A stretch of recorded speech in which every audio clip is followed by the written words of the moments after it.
আসসালামু আলাইকুম প্রিয় দর্শক, অন্য মঞ্চের আলোচনায় আপনাদের সকলকে আমন্ত্রণ জানাচ্ছি। আজ আমাদের সঙ্গে আমন্ত্রিত অতিথি হিসেবে আছেন ভারতের প্রধান প্রতিপক্ষ জামাতকে ইন্ডিয়া থ্রেট মনে করে।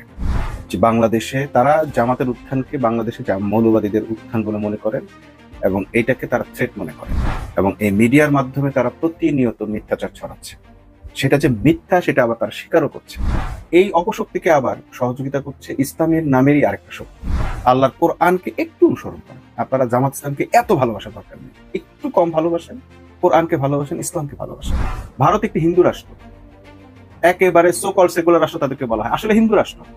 সেখানে সকল নিয়ম হিন্দুদের জন্য, এবং তাও কিন্তু নিম্ন লেভেলের হিন্দুদের জন্য না, পশ লেভেলের হিন্দুদের জন্য। শাহরিয়ার কবিরের মধ্যে একটা লোককে কি পরিমাণ সাপোর্ট দিয়েছে ইন্ডিয়া, অবাক হয়ে যাবে। এই লোক ছোটদের বইতে অতে অজগর নাই, অতে অজু কেন, শরিয়াতে আজান কেন, এইটার প্রতিবাদ করেছে। যেই দেশের মানুষ সংখ্যাগরিষ্ঠ মুসলমান, 90 হোক 95 হোক মুসলমান, সেই দেশের শিশুরা শরিয়াতে অজু না শিখে অজগর কেন শিখবে? বাংলাদেশ জামাত ইসলামী আরেকটা উদ্যোগ নিয়েছিল, স্বাস্থ্য সেবায় পথ প্রদর্শক। ইবনে সিনার ডায়লগ। বাংলাদেশের স্বাস্থ্য সেবাকে একেবারে ঢেলে সাজানোর সিদ্ধান্ত নিয়েছিল জামাত ইসলাম। তাদের প্রত্যেকটা পদে পদে এখন আঘাত করতেছে ভারত এবং ভারতের মদতপুষ্ট বাংলাদেশের মন্ত্রী। এই যে চিকিৎসা খাতটাকে ধ্বংস করতেছেন, এর উদ্দেশ্যে ভারতকে সুবিধা দেওয়া। ভারত প্রতি বছর লক্ষ লক্ষ মানুষকে ভারতে যায়, যার চিকিৎসা নেয়, আর এর বিনিময়ে ভারত বাংলাদেশ থেকে তার আয়ের পরিমাণ হচ্ছে দ্বিতীয় বৃহত্তম আয়ের দেশ। মাঝখান থেকে বাংলাদেশের হাসপাতালগুলো, বাংলাদেশের মানুষগুলো না খেয়ে নিচ্ছে। এই মুহূর্তে আমরা যেটা দেখছি সেটা হচ্ছে একটা যুদ্ধ মোটামুটি লেগে গেছে, একেবারে মোটামুটি খোলাখুলি ভাবেই দেখছি। ভারত তার সমস্ত অপশক্তিকে বাংলাদেশে ব্যবহার করছে এবং যাদের বিরুদ্ধে ব্যবহার করছে সেই জামাত ইসলামী এবং ইসলামী শক্তিগুলিও তাদের শক্তি ব্যবহারের মাধ্যমে মোটামুটি প্রতিরোধ করার চেষ্টা করছে। বরাবরই আমরা দেখে আসছি যে জামাত হচ্ছে ভারতের প্রধান প্রতিপক্ষ। জামাতকে ইন্ডিয়া থ্রেট মনে করে। নির্বাচনের আগে শুভেন্দু সহ আরো বেশ কিছু নেতা এই ব্যাপারগুলো একেবারে স্পষ্ট করে দিয়েছেন যে বাংলাদেশে তারা জামাতের উত্থানকে বাংলাদেশে মৌলবাদীদের উত্থান বলে মনে করেন এবং এটাকে তারা থ্রেট মনে করেন এবং এটা তারা তাদের বক্তব্যে স্পষ্ট করে বলে দিয়েছে। আগেও বলেছি যে তারা বাংলাদেশে যে সরকারি আসুক, আওয়ামী লীগকেও একই শর্ত দিয়েছেন, সেম শর্তটা আবার বিএনপিকেও দিয়েছেন যে বাংলাদেশে মৌলবাদীদের উত্থান ঠেকাতে হবে, অর্থাৎ জামাতকে যে কোনোভাবেই হোক দমন করতে হবে। তো সরকার যেহেতু তাদের সহায়তায় ক্ষমতা এসেছে, তারা সেই চেষ্টাটাই করছে জামাতকে দমনের জন্য। তারা বিভিন্ন ইনস্ট্রুমেন্ট ব্যবহার করছে। সবচেয়ে গভীরভাবে যে ইনস্ট্রুমেন্টটা ব্যবহার করছে, খুব ধারালো ভাবে যে অস্ত্রটা ব্যবহার করছে, সেটি হচ্ছে মিডিয়াকে ব্যবহার করছে এবং এই মিডিয়ার মাধ্যমে তারা প্রতিনিয়ত মিথ্যাচার ছড়াচ্ছে। সেটা যে মিথ্যা সেটা আবার তারা স্বীকারও করছে। আজকে একটা পোস্ট দেখলাম, পোস্টটা হচ্ছে এরকম যে সেখানে বলা হচ্ছে জগন্নাথের বিবিকে নিয়ে একটা ভুয়া পোস্ট কার্ড দেওয়া হয়েছে। দেওয়ার পর আবার সে বলতেছে এই যে ভুয়া পোস্ট কার্ড দিলে কেমন লাগে একটু দেখেন। মানে শেষে এসে স্বীকার করলো যে এটা ভুয়া পোস্ট কার্ড, মানে যদি মামলা টামলা খায় এই জন্য আবার পরে স্বীকার করতেছে। এইরকম হাজার হাজার ভুয়া পোস্ট কার্ড, হাজার হাজার ফটো কার্ড ভুয়া জামাতের বিরুদ্ধে, শিবিরের বিরুদ্ধে ব্যবহার করতেছে মিডিয়া। এবং কয়েকটি পত্রিকার নাম আমরা বলতেই পারি যে তারা একেবারে উলঙ্গ হয়ে জামাতের বিরুদ্ধে খেপে লেগে পড়েছে। তো এই যে যুদ্ধটা এখন শুরু হয়েছে, অর্থাৎ ইসলামকে ঠেকানোর জন্য, বাংলাদেশে ইসলামী শক্তির অভ্যুত্থান ঠেকানোর জন্য একটি অপশক্তি লেগে পড়েছে। এই অপশক্তিকে আবার সহযোগিতা করছে ইসলামের নামেরই আরেকটা শক্তি। ধরে নেবেন চরমোনাই, চরমনের কেউ আছে কেউ নাই, কারণ মানে ভারত যে ইসলামের বিরোধিতা করে তার বিরুদ্ধে কিন্তু চরমোনাইও আছে, অর্থাৎ ইসলামপন্থীরা কিন্তু ভারতের বিরুদ্ধে। তাহলে তারা কিভাবে সহযোগিতা করছে? তারা সহযোগিতা করতেছে, তারা যখন জামাতের বিরুদ্ধে কোনো কথা বলা হয় তখন তারা সেটাকে লুফে নেয়। এইভাবে তারা ভারতকে সহযোগিতা করছে, মিডিয়াকে সহযোগিতা করছে, বা অপপ্রচারকে সহযোগিতা করে তারা ইসলামের বিরুদ্ধে অপপ্রচারকেও সহযোগিতা করছে। কিন্তু খোদ জামাতের ভিতরের শক্তিরাও কিন্তু ভারতের ফাঁদে পা দিয়ে ইসলামের এবং জামাত ইসলামের বিরুদ্ধে অপপ্রচারে অংশ নিচ্ছে। তারা কি করছে? তাদের প্যাটার্নটা একটু ভিন্ন। ওই যে ভুয়া ফটোকার্ড যে ছাপানো হয়, ছাড়া হয়, প্রচার করা হয়, কোন একটা মিডিয়ার নামে বা এবং ওই মিডিয়াও ছড়ায়, মেইন স্ট্রিমের মিডিয়া এই ফটোগ্রাফ গুলো ছড়ায়। তো ছড়ানোর পরে তারা যেটা করে, এবার বলে যে হ্যাঁ এত বড় ঘটনা ঘটলো, জামাত আমিরকে জবাব দিতে হবে। তো জামাত আমিরকে যদি জবাব দিতে হয়, তা আপনি জামাত আমিরের কাছে যান, জবাব নিয়ে আসেন। এইরকম প্রতিদিন 1000 ভুয়া ফটোকার্ড জামাতের বিরুদ্ধে ছাপানো হচ্ছে, প্রচার করা হচ্ছে। জামাত আমির কয়টার জবাব দিবে? সে কি এগুলো বসে বসে জবাব দিবে, নাকি সে তার কাজ করবে? কিন্তু ভাই, আমরা কিন্তু জামাতের ভালোর জন্যই বলছি। হ্যাঁ, সেদিন জামাতের ভালোর জন্যই বলছেন, জামাতের শুভাকাঙ্ক্ষীরা এগুলো করতেছে বেশি, এত বেশি ভালো বেশি ফেলতেছে। আমার একটা মানে দৃশ্য মনে পড়ে, এই ধরনের ভালোবাসা দেখে তাদের ইসলামের প্রতি, জামাত ইসলামের প্রতি, জামাতিদের জামাত মোনাদের ভালোবাসা দেখে আমার একটা মানে দৃশ্য মনে পড়ে। সেটা হচ্ছে যে আমার মেয়েটা যখন আরো ছোট, মুরগির বাচ্চার প্রতি তার ভীষণ আকর্ষণ। তো তার নানি বাড়িতে গিয়ে মুরগির বাচ্চা দেখে সে আদরে আহ্লাদিত হয়ে একেবারে মুরগির বাচ্চাটাকে ধরে বসছে। এমন ভাবে ধরছে যে তার হাতের চাপে একটা বাচ্চা মারাই গেছে। তো তাদের ভালোবাসাটা হচ্ছে এইরকম। আমার মেয়ের কিন্তু আসলে বাচ্চাটাকে মেরে ফেলার উদ্দেশ্য ছিল না, উদ্দেশ্য ছিল বাচ্চাটাকে নিবে, কোলে করবে, আদর করবে। সে খুব আদর করে, এবং আদর করতে গিয়ে আমি দেখেছি যে মুরগি তার ঠোঁটে ঠুকুর দিয়েছে, তাও মুরগিকে সে কোল থেকে ছাড়া করে না, অনেক আদর করে। কিন্তু কাজটা কি হলো, যে এমন ভাবে চেপে ধরেছে যে বাচ্চাটা মারাই গেছে, মুরগির বাচ্চাটা মারাই গেছে। তো আপনাদের ভালোবাসাটা জামাতের প্রতি এত বেশি হয়ে গেছে যে পান থেকে চুন খুসলে আপনারা জামাত আমিরকে কৈফিয়ত তলব করেন। আদৌ চিন্তা করেন না যে জামাতের এত বড় মানে প্রত্যেকটা এত মিথ্যাচারের জবাব তাৎক্ষণিক দেওয়ার সক্ষমতা তাদের আছে কিনা।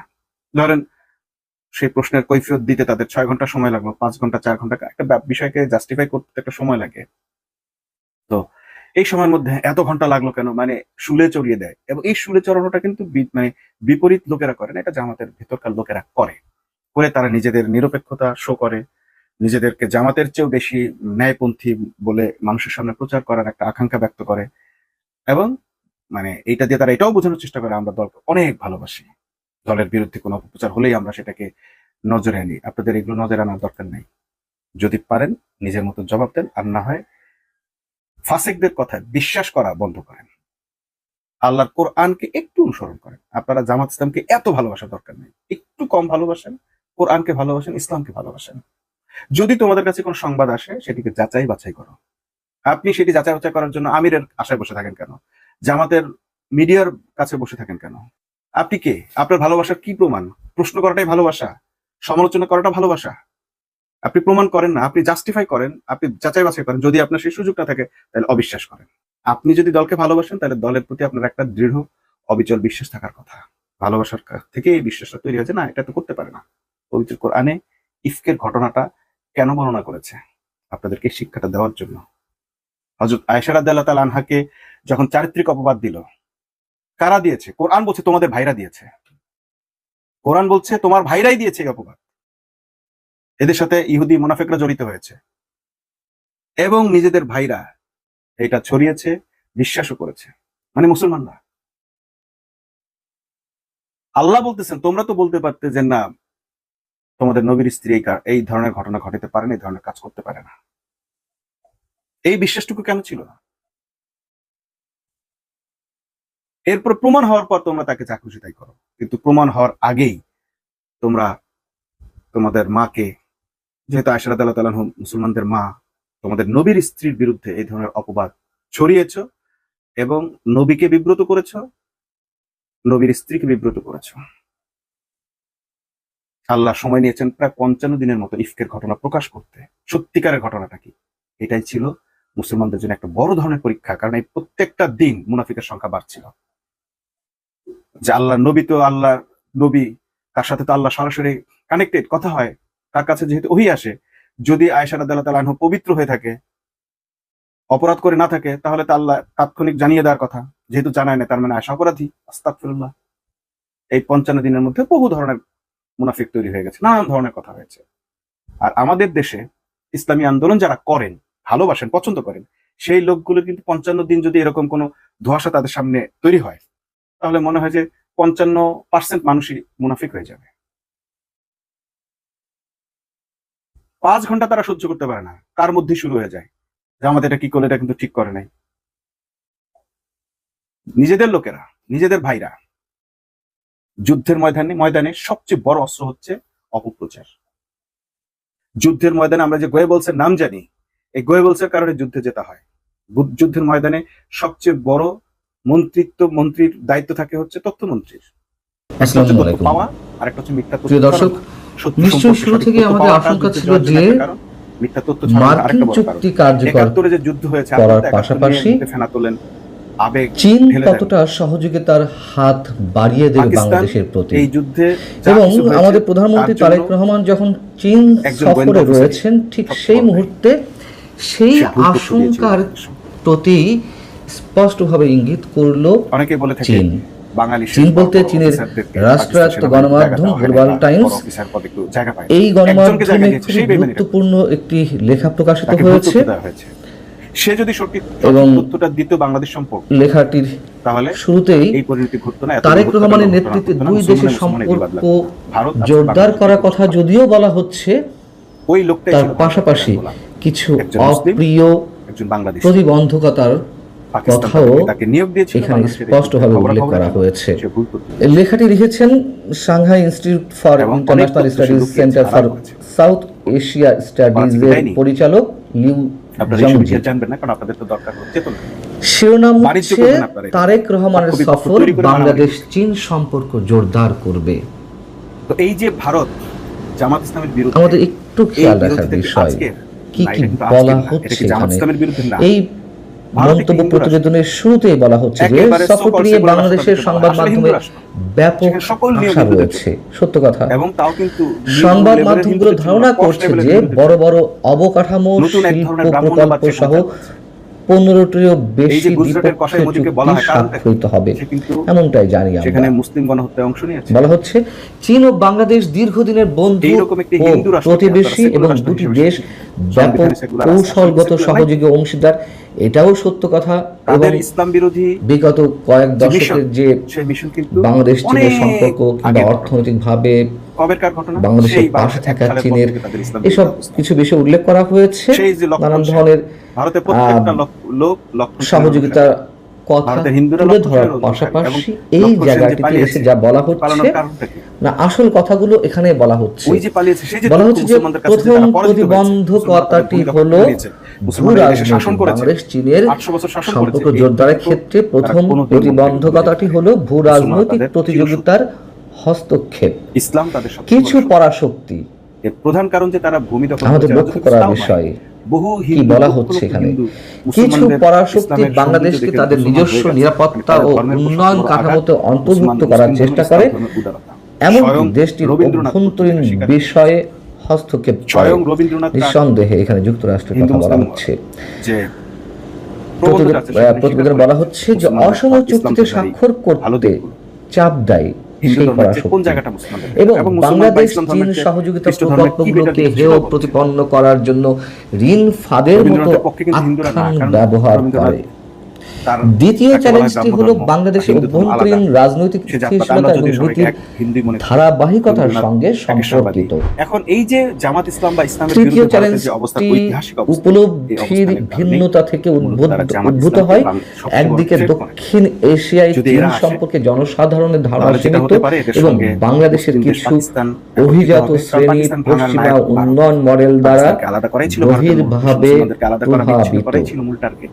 পুরো বাংলাদেশের সংস্কৃতি এখন কিছু ভারত নির্ভর এবং অভিজাত শ্রেণীর হিন্দুয়ানি মানুষেরা culture পশ্চিমা সংস্কৃতি উন্নয়নের পড়ে গেছে। মডেল দ্বারা প্রভাবিত। এরপরও কিছু সংস্কৃতি অন্যদিকে যদিও টিকে বাংলাদেশের কিছু উচ্চবিত্ত মহল চীনের এখনো মডেলের কিছু সুবিধা সংস্কৃতি টিকে আছে, এবং যেগুলোকে সহযোগিতার সুফল বিশ্বাস করার স্বীকার জন্য করে, তারা আবার ভারত যুক্তরাষ্ট্র ও বাংলাদেশের অন্যান্য পশ্চিমা দেশকে নাস্তিক উস্কে বলবো না, দেওয়ার বিষয়ে বুদ্ধিজীবীদেরকে, উদ্বিগ্ন। সুশীদেরকে ব্যবহার করেছে, মিডিয়াকে। আর তো কিছু বাকি থাকছে না। শাহরিয়ার কবিরের মতো একটা লোক এখানে যা যা ইঙ্গিত কি করা পরিমাণ হলো, support দিয়েছে, লেখাটার মধ্যে অবাক। আরো অনেক কিছু আছে, আমি শুধু এই চুম্বক লোক অংশটা সকলের বাংলা বইতে করে আপনাদের সামনে তুলে অজগর ধরলাম। নাই। আমাদের মনে রাখা দরকার অতি উজু কেন? এই গ্লোবাল শরিয়াতে আজান টাইমস কেন? এইটার হচ্ছে প্রতিবাদ করেছে। চীনের যেই যে দেশের সরকারি মানুষ দল কমিউনিস্ট পার্টি, সংখ্যাগরিষ্ঠ ওখানে তো মুসলমান, সবাইকেই কমিউনিস্ট 90 পার্টি হোক, করতে 95 হয়। ভাগ হোক মুসলমান। সরকারি সেই দল দেশের কমিউনিস্ট শিশুরা পার্টির যে শরিয়াতে উজু না শিখে মুখপাত্র অজগর কেন শিখবে? পিপলস ডেইলি একটা লোকে প্রশ্ন ডেইলি করে নাই। শিশুদের পৃষ্ঠপোষকতায় বইতে কেন অতে অজু, গ্লোবাল এই অজু, টাইমস অতে অজু শরিয়াতে আজান কে প্রকাশিত করেছিল? এই পরিচালিত হয়। তো জামাতের একটি প্রতিষ্ঠান করেছিল। খুব ইসলামিক স্বাভাবিকভাবেই এডুকেশন সোসাইটি আমাদের এটি ধরে নিতে হবে এই যে অবশ্যই শিক্ষা ব্যবস্থা, অবশ্যই জামাতের যে টার্গেট যে ছিল, শিক্ষা ব্যবস্থা সরকারের থেকে শিক্ষা ব্যবস্থা ইসলামিক মনোভাব, ছোটদেরকে, বাচ্চাদেরকে, সরকারের শিশুদেরকে মনোভাব, ছোট মানে থেকে চীন ইসলাম সরকারের শেখার মনোভাবপূর্ণ মাধ্যমে, ইসলাম যেই চর্চার মাধ্যমে বড় করে তোলা, লেখাগুলো, এটা কি জামাত তাই ইসলামের তো এখানে পরিকল্পনা? উঠে আসার কথা। এটা তো রাসূল সাল্লাল্লাহু আলাইহি ওয়াসাল্লামের পরিকল্পনা। এখন মার্কিন চুক্তিতে কি ছিল তা নিশ্চয়ই আমাদের জামাত আপনাদের ইসলামী মুখস্থ হয়ে যখন গেছে। রাজনৈতিক দল হিসেবে মার্কিন চুক্তি প্রকাশ করে, অনুযায়ী তখন বাংলাদেশ আগে এমন বলতে কোন দেশ থেকে পারমাণবিক চুল্লি, জ্বালানি বা সমৃদ্ধ জামাত ইউরেনিয়াম ইসলামীর কিনতে আগে পারবে না 1928 সালে যাদের যুক্তরাষ্ট্র তার তখন থেকে স্বার্থের জন্য তাদের টার্গেট ছিল ঝুঁকিপূর্ণ মনে করে। সমাজ কল্যাণ, জনকল্যাণ, যুক্তরাষ্ট্রের শিক্ষা এবং রাজনীতি। প্রধানতম প্রতিদ্বন্দ্বী তখন এই থেকে তারা বিশ্বে শিক্ষাকে এখন টার্গেট এই মুহূর্তে চীন, যে শিক্ষা ব্যবস্থা নতুন করে বলা কিছু নেই। অজগরের পরিবর্তে অজু থাকতে এবং হবে।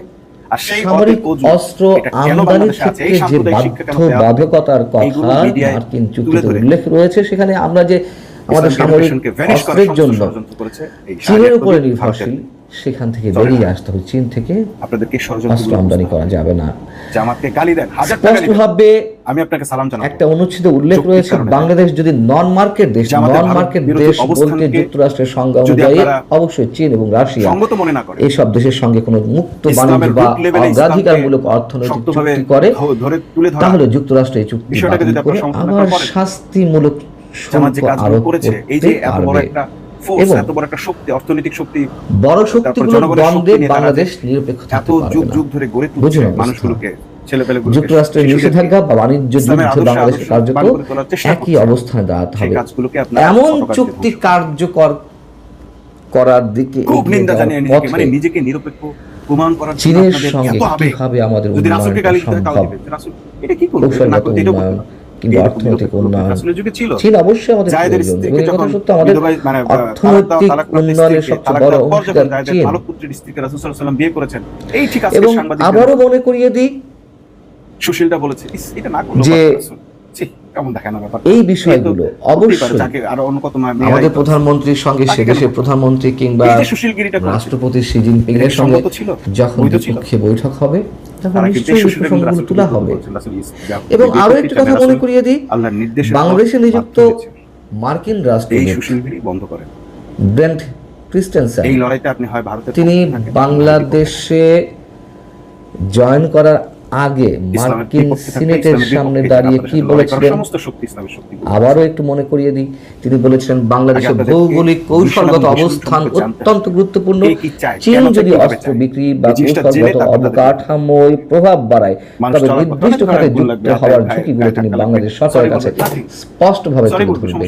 এবং স্পষ্টভাবে কথা বলার জন্য আমরা জানি আমাদের প্রধানমন্ত্রী যে রোববার মালয়েশিয়া হয়ে চীন সফরে গেলেন, শনিবার এই ব্রেন্ট ক্রিস্টেনসেন সরকারি ছুটির দিনে পররাষ্ট্রমন্ত্রী, যাকে আমরা সবাই সন্দেহের চোখে দেখি, বাংলাদেশের স্বাস্থ্য সেবাকে একেবারে তার সাথে বৈঠক করলেন। এবং নিশ্চয়ই তিনি এই কথাগুলো মনে করিয়ে দিয়েছেন, এই পাশ থেকে চীনও মনে করিয়ে দিচ্ছে। এবং ভারতের মদতপুষ্ট এখন দেখা যাক আমাদের প্রধানমন্ত্রীর দক্ষতা, যোগ্যতা, অনেক নেতৃত্বের সাংবাদিককে আজকে মধ্য দিয়ে কতটুকু আমরা এই সংকট থেকে ক্লিনিং এর দায়িত্ব, বাথরুম ক্লিনিং উতরে এর দায়িত্ব, গিয়ে টয়লেট পরিষ্কার দায়িত্ব চীনের সঙ্গে সাংবাদিকদের নেওয়া সম্পর্ক উচিত। স্থাপন করতে পারি। খুব ভালো থাকুন সবাই, আল্লাহ হাফিজ। আবদিন হসপিটালের বাথরুমগুলো, টয়লেটগুলো যে পরিষ্কার পরিচ্ছন্ন করে রাখে, একদল পরিচ্ছন্নতা কর্মী আছে, তাদেরকে আপনারা ঝাড়ুদার বলে সম্বোধন করেছেন। এই সাংবাদিকরা ঝাড়ুদার বলেছে, যারা এই কাজটা করে তাদেরকে আপনারা ঝাড়ুদার বলেন। আর জামাতের আমির সুইপারদের হাত নিজে ধোয়াই দিচ্ছেন সাবান দিয়ে। ভাবতে পারেন আপনাদের মেন্টালিটি আর জামাত আমিরের মেন্টালিটি, ইসলামের ধারক বাহকদের মেন্টালিটি কি টাইপের? আপনারা তাদেরকে ঝাড়ুদার বলেন। সেই ঝাড়ুদাররা তো ঠিক আছে, এটা থেকে যদি আপনারা এতই নিচু কাজ মনে করেন, নিজেরা করেন। আপনারা কোন গ্রহ থেকে আসছেন? এমন কোন গ্রহ থেকে আসেন না যে কাজ আপনারা করতে পারবেন না, করেন। জামাতের টিএস গুলোতে কি ক্লিনার রাখা হয়? না, রাখা হয় না। জামাতের কর্মীরা নিজেরা করে পরিষ্কার বাথরুমগুলো, নিজেরা বাথরুম পরিষ্কার করে। এবং দেখবেন আমাদের টিএস যেখানে হয় সেখানে বাথরুম ঝকঝকে তকতকে থাকে। কখনো যদি যাওয়ার সুযোগ হয় গিয়ে দেখে আসবেন যে আমাদের কোনো সমাবেশ থাকলে বাথরুমগুলো কিভাবে তারা নিজেরা পরিষ্কার করে রাখে। আপনারা করেন, সাংবাদিকরা করেন পরিষ্কার, প্রয়োজনে বেতন নিয়ে। আর না হয় অন্তত এই মেন্টালিটিটা শেষ, মানে বাদ দেন যে এরা ঝাড়ুদার, এরা নিম্ন শ্রেণীর, এই চিন্তা বাদ দেন। এই শ্রেণীভেদ এটা অন্য ধর্মে আছে, বহু ধরনের শ্রেণীভেদ আছে। বিশেষ করে হিন্দু ধর্মে তো আছেই, মুসলিম ধর্মে এটা, ইসলাম ধর্মে এটা নাই। এবং জামাত আমি সেটা প্রমাণ করলেন একজন সুইপারের হাত ধুয়ে দিয়ে। বলছেন যে আপনারা তো আমাদের নোংরাগুলো পরিষ্কার করে দেন, আপনাদের হাত ধোয়াবো না তো কার হাত ধোয়াবো? তো এই যে চক্রান্তটা যে তাদের উন্মুক্ত হয়ে গেছে, ভারতের চক্রান্ত এবং ভারতের বাংলাদেশের সেবাদাসদের চক্রান্ত, জামাতের প্রত্যেকটা সাফল্যের জায়গাকে তারা ধ্বংস করে দেওয়ার যে চক্রান্ত করছে, ওই যে বললাম 1928 সালে যখন ইখওয়ানুল মুসলিম প্রতিষ্ঠিত হয় হাসান আল বান্নার নেতৃত্বে, তো সেই যে তাদের যে টার্গেট ছিল সমাজ কল্যাণ, এই সমাজ কল্যাণমূলক কাজগুলোকে, জামাতের সমাজ কল্যাণমূলক কাজগুলোকে নানাভাবে বিতর্কিত করতেছে ইন্ডিয়া এবং বাংলাদেশের এই ইন্ডিয়াপন্থীরা। আওয়ামী লীগকে দেখেছি জামাত যেখানে ইয়ে দেয়, কল দেয়, কলগুলো তুলে নিয়ে যাচ্ছে, দিতে দেবে না। ঢাকা ইউনিভার্সিটিতে ছাত্রদের কল্যাণের জন্য হিউজ টাকা মানে বিনিয়োগ করেছে, বিভিন্ন জায়গা থেকে কালেকশন করে জামাত শিবির, হিউজ টাকা, 100 কোটি, 1000 কোটি টাকা, অন্তত 2000 কোটি টাকা পর্যন্ত তারা এখানে 3000 কোটি টাকা পর্যন্ত বিনিয়োগ করেছে, বিনিয়োগের সুযোগ করে নিয়ে আসছে। এগুলো বিরোধী খাট দেবে কেন, এটা দেবে কেন, মানে কল্যাণমূলক কাজ কেন রাজনৈতিক দলেরা করবে, এই প্রশ্ন কিন্তু বিএনপির রিজভী সাহেবই তুলেছেন। কিন্তু জামাতের রাজনীতি এটাই। জামাত যে প্রতিষ্ঠানগুলো পরিচালনা করে, শিক্ষার যে প্রতিষ্ঠানগুলো, শিক্ষা প্রতিষ্ঠানগুলো আছে, সেগুলো খুব সুন্দরভাবে চলে, ভালো লেখাপড়া করে, ভালো রেজাল্ট আছে, সারা দেশে তাদের নাম কাম আছে, সেই প্রতিষ্ঠানগুলো কিন্তু ধ্বংস করা মোটামুটি ইন্ডিয়ার, মানে ভারত, আওয়ামী লীগ কিছুটা করেছে, এখন বিএনপি এসে সেগুলোতে হাত দিয়েছে, সবগুলো কমিটি সভাপতি চেঞ্জ করে ফেলতেছে, প্রতিষ্ঠানগুলো দখলে নিয়ে নিচ্ছে। মানারাতের মতো বাংলাদেশের একটা ইন্টারন্যাশনাল মানের প্রতিষ্ঠানকে দখল করে নিয়েছিল আওয়ামী লীগ, এখন বাকি প্রতিষ্ঠানগুলো দখল করতেছে বিএনপি। এরপর হাসপাতালগুলো, তাদের সেবামূলক কার্যক্রম, সংসদে দেখলাম কথা হচ্ছে, একজন বলতেছে যে 250 টাকায় ডায়ালিসিস, এটা ইম্পসিবল, সেই স্কোয়ারে গিয়ে করে আসছে, 5000 কত টাকা তার লাগছে। মানে কোথায় স্কোয়ার আর কোথায় আদ্দিন হসপিটাল? স্কোয়ার হচ্ছে একটা, মানে কি বলবো, বললে তো একটা প্রতিষ্ঠানের বিরুদ্ধে বলা হবে। আপনারা জানেন তো স্কোয়ার কি করে। তো সেই ধরনের একটা ব্যবসা প্রতিষ্ঠানের সঙ্গে আদ্দিন, যেখানে সেবা দেওয়াটা তাদের প্রধান উদ্দেশ্য, তাদের সাথে তুলনা করতেছেন। এরপর প্রমাণ দিয়ে দেওয়া হলো যে তারা 11,000 কিডনি রোগীকে ডায়ালিসিস করেছেন 250 টাকা করে, বা 18,000, আবার 400 টাকায় করেছেন 11,000 বা 10,000, এরকম একটা সংখ্যা তারা একদম সংসদেই কিন্তু আরেক এমপি বলে দিয়েছেন। এবং সাপোর্টিং এ শহীদ মতিউর রহমান নিজামীর ছেলে নাজিব মোমিন, ব্যারিস্টার নাজিব মোমিন, সেও বলেছে। এবং যারা মানে এই ডায়ালিসিসের সেবাটা নিয়েছেন আদিন থেকে, এরকম হাজার হাজার মানুষ আছে সাক্ষ্য। কিন্তু সংসদে আপনি দাঁড়িয়ে একটা মিথ্যা কথা বলে দিলেন। এই যে চিকিৎসা খাতটাকে ধ্বংস করতেছেন, এর উদ্দেশ্য ভারতকে সুবিধা দেওয়া। ভারত প্রতি বছর লক্ষ লক্ষ মানুষকে ভারতে যায়, যার চিকিৎসা নেয়, আর এর বিনিময়ে ভারত বাংলাদেশ থেকে তার আয়ের পরিমাণ হচ্ছে দ্বিতীয় বৃহত্তম আয়ের দেশ। মাঝখান থেকে বাংলাদেশের হাসপাতালগুলো, বাংলাদেশের মানুষগুলো না খেয়ে মরছে। এই ষড়যন্ত্র যদি আপনারা না বোঝেন, জামাত বিরোধী অপপ্রচার দেখে যদি আপনাদের মানে মনে হয় যে আমিও একটু নিরপেক্ষতার প্রমাণ দিই, সুশীলতার প্রমাণ দিতে পারেন। যে প্রমাণ মুনাফিকরা হযরত আয়েশা রাদিয়াল্লাহু তাআলা আনহার ঘটনা দিয়েছে, আপনারা সেই প্রমাণ দিতে থাকেন। যদি আপনাদের এতে কল্যাণ হয়, আপনার দেশের কল্যাণ হয়, করতে থাকেন। কিন্তু আমি বলছি এতে কোনো কল্যাণ হবে না। তাদের এই মিশনকে সাকসেস হতে দেন। যদি বাংলাদেশের মানুষ ভালো থাকতে চায়, তাদের প্রত্যেকটা কাজের সুফল বাংলাদেশের মানুষ পেয়েছে। এক ইসলামী ব্যাংক থেকে বাংলাদেশের মানুষ সুফল পেয়েছে, বাংলাদেশ সুফল পেয়েছে, বাংলাদেশের বেকার সমাজ সুফল পেয়েছে, আদ্দিন হসপিটাল থেকে মানুষ সেবা পেয়েছে, তাদের স্কুল কলেজ বিশ্ববিদ্যালয়গুলো থেকে মানুষ সেবা পাচ্ছে, ভালো শিক্ষা প্রতিষ্ঠান, ভালো কোচিং সেন্টার, সবই তো তাদের আছে। তারা যা করেছে তাই তো ভালো করেছে। আপনারা সেগুলো কেন দখল করে নিচ্ছেন? এই দখলের বিরুদ্ধে সাধারণ মানুষ কেন দাঁড়ায় না? আবার দেখি যে জামাত কেন আন্দোলন করে। জামাত কেন আন্দোলন করবে? আপনারা আন্দোলন করবেন। জামাত তার ফোর্স নিয়ে আপনাদের পাশে থাকবে। ভুক্তভোগী তো আপনি, জনগণ। এই জিনিসটা বোঝার চেষ্টা করুন এবং সেই মোতাবেক নিজের অবস্থান পরিষ্কার করেন। নিজেকে অতি বেশি সুশীল ভেবে এমন ভুল করেন না যাতে আপনার ক্ষতি হয়, এই দেশের একটি আদর্শিক সংগঠনের ক্ষতি হয়, এই দেশের ক্ষতি হয়, জনগণের ক্ষতি হয়, এমন কাজ করুন।